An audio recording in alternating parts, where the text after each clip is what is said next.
What is it about the Negro? I mean, every other group that came as an immigrant somehow, not easily, but somehow got around it. Is it just the fact that Negroes are black? White America must see that no other ethnic group has been a slave on American soil.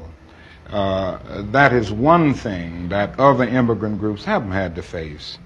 The other thing is that the color became a stigma. American society made the Negro's color a stigma. America freed the slaves in 1863 through the Emancipation Proclamation of Abraham Lincoln, but gave the slaves no land or nothing in reality, and as a matter of fact, to get started on. At the same time, America was giving away millions of acres of land in the West and the Midwest, which meant that there was a willingness to give the white peasants from Europe an economic base.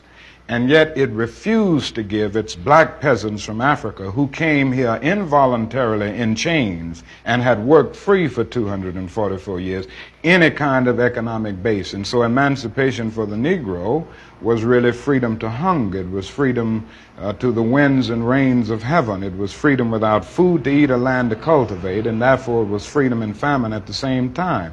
And when white Americans tell the Negro to lift himself by his own bootstraps, they don't look over the legacy of slavery and segregation. I believe we ought to do all we can and seek to lift ourselves by our own bootstraps, but it's a cruel jest to say to a bootless man that he ought to lift himself by his own bootstraps. And many Negroes, by the thousands and millions, have been left bootless as a result of all of these years of oppression and as a result of a society that deliberately made his color a stigma and something worthless and degrading.